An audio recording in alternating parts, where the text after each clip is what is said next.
Hey, what is going on guys? My name is EndingGamertag and I'm back for your daily Fortnite video. In today's video, I'm going to be sharing with you guys 6 advanced building and edit plays or methods that you can use in Fortnite Battle Royale. Now if you guys are going to enjoy the video, a like would be very much appreciated. On the contrary, if you genuinely dislike today's video, feel free to leave a dislike, and I would also appreciate a comment letting me know what I can improve on for future videos to make them more enjoyable for you. And if you're new around here and would like to be notified whenever I come out with more daily Fortnite content like this in the future, feel free to subscribe as well as turning on those post notifications. Anyways, with that out of the way, let's hop right into today's video. So as I mentioned, I'm going to be sharing with you guys 6 advanced building and editing tips or tricks that you can use in Fortnite Battle Royale. We all know that building and or editing is basically the one main factor that sets Fortnite apart from all other Battle Royale games, and realistically is one of the main reasons Fortnite is as big as it is. So you could be a good player in Fortnite Battle Royale, but if building isn't there and you're just not a good builder, then your skill level is going to decrease at a huge rate. So that is why building and editing is very important. However, with Fortnite developing and just being out for a long period of time, a lot of players have actually increased their skill level, and they know how to counterattack different buildings and editing techniques that a lot of people use. At a time, if you had someone boxed up and you used a simple edit window and took a shot at them, they would not even expect it, and it would completely blow their mind to see someone make a simple edit play.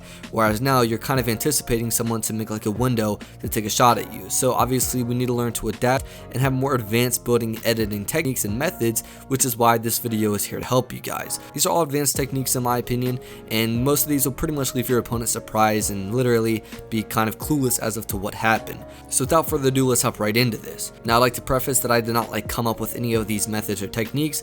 I more or less saw these on different streams as well as YouTube videos, and I compiled what I thought would be the best and most advantageous and put them into this video. Now in the gameplay, you guys can see I've loaded into a creative island, and the reason is because I've basically set up a lot of scenarios that you'll find yourself in pretty much every single game. So majority of the scenarios, if not all of them, you'll typically come across in at least one time a game, I would say. But the first method right here is something that I think is very common. Basically when someone's in like a 1x1 or above you and you're pushing up.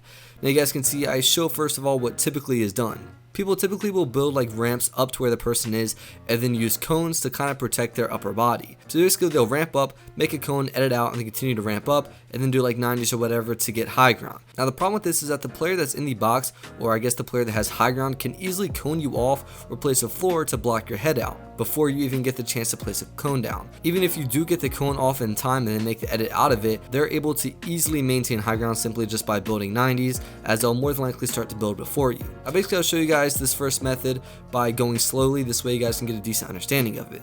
So basically you want to build up just as such. Now right when you place the cone down, you're basically going to build a platform to jump up on as well as a wall, and the wall is going to be right where their box is. The reason this is because it blocks off their ability to place a cone or a floor down to basically block you off. And then once you're up here, you simply want to make it edit play on the wall to basically give an opening, and at this point you will have their entire body exposed and you're able to get your shot off on them. I'll now show you guys me doing it in a pretty fast motion, so there you guys can see I'm not too good at this, but I have the general idea down, and the concept itself will literally throw the player off more times than not, as they're not expecting someone to even do this. Again, pretty much every player does like the cone to protect their head, but no one makes these kind of edit plays, and again, it's going to throw the opponent off just incredibly. Plus you get pretty much a barrel stuff shot on them, meaning your barrel is literally against their body at this point, and if you have like a golden pump or a blue pump, you'll more than likely hit them for at least 200 damage and get that one shot elimination. And here's a game clip of a pro player actually using this in game.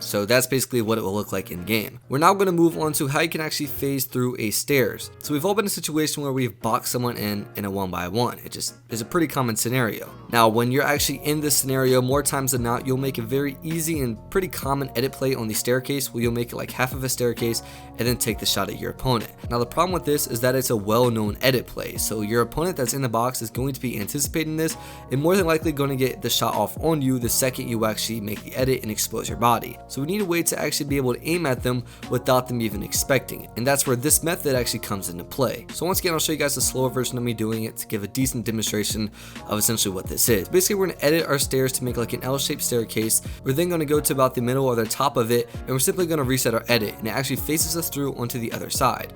So if you do have a player in the box with you and they're on the other side of the staircase, again, this is a very common scenario. We're simply going to make an edit play to make an L-shaped staircase. We're going to go towards the side that they're at and then reset our edit, and you're going to fall through and they're not going to be expecting it. Now, placement is very important. If you're placed too low or on a different angle, then you're actually not going to phase through the staircase and you'll have to redo this. Now, a pretty decent part about this edit play is that when they're boxed up in that position, they really don't have anywhere to go. So if you mess up the edit at first, it's not an issue, and you can realistically take your time with the edit, to be honest. You don't have to do extremely fast edit, but if you do get it down fast, then obviously that's going to be better than doing it slowly. And again, no player is ever going to expect you to simply just fall through the stairs onto their side. This is a very advanced and actually realistically amazing technique or method to eliminate anybody that you have boxed up. So I would definitely recommend trying this out in creative and then obviously going into a game and using it. Now, using the same scenario as if you have somebody boxed up, this is actually another really good method to actually almost have something phase through a staircase. So when we have them boxed up, we're going to throw a clinger on the top or middle area of the staircase and basically edit the staircase in the opposite direction. So what this does is it makes the clinger go onto the other side of the staircase, and they're going to have no form of protection or defense against this. It's literally impossible to counter this, and you're bound to get at least 150 damage on them. Obviously, if you throw two, that's going to be 300 damage, and they're automatically going to get eliminated. So you guys can see I do it several different times. Now, I'd recommend placing the clinger actually on the top of the staircase when you edit it, which I'll show you guys right here, because then it'll actually be placed closer to the opponent. So this is a very useful tip to get a guaranteed 150 damage or 300 plus damage on an opponent that you have boxed up. So the next scenario is if you're building up and someone's trying to build up underneath you. This is pretty common in any build battle that you find yourself in, or if you just already have high ground and someone's trying to build up to you. So you guys can see that what I'm standing on is basically like the platform as if we were to have high ground, and the stairs beneath it is to represent somebody trying to build up. Now, a pretty common counter to this, to basically block anyone off trying to get high ground, is to place a floor above them, and then sometimes an advanced player might make an edit and take a shot at them. And this is somewhat common. I'd say about 5 out of 10 times you'll see someone trying to do this, so a lot of players might anticipate it and see it coming. Now, a way to throw your opponent off is actually to place a cone on top of them and then jump down and place a staircase that is parallel with theirs, and you're actually able to be on the level with them and take an immediate shot at them. And no player, literally no player, will be expecting this. So once again, place a cone over where their staircase is when they're trying to get high ground,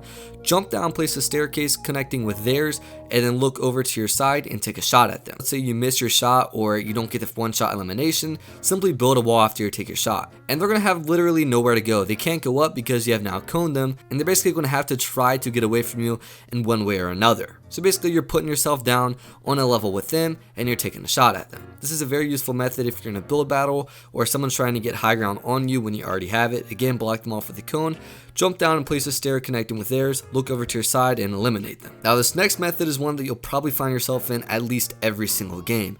This is how basically every build battle starts off, where each player is building ramps to try to establish high ground. So basically that's what I have set up here. So I'm trying to demonstrate as if I'm in a build battle with someone and we're both building ramps up and our ramps have connected. This is, again, a very common scenario to find yourself in. So most people will do is they'll just continue to try to build up and then start doing like 90s and such. Now, the problem with this is that you basically wasted an opportunity to get an easy elimination. It's going to save you a bunch of materials instead of having to do a huge build off. So I'm now going to show you guys the proper way of doing this. So once again, I'm demonstrating as if I were to be building up against someone in a build battle.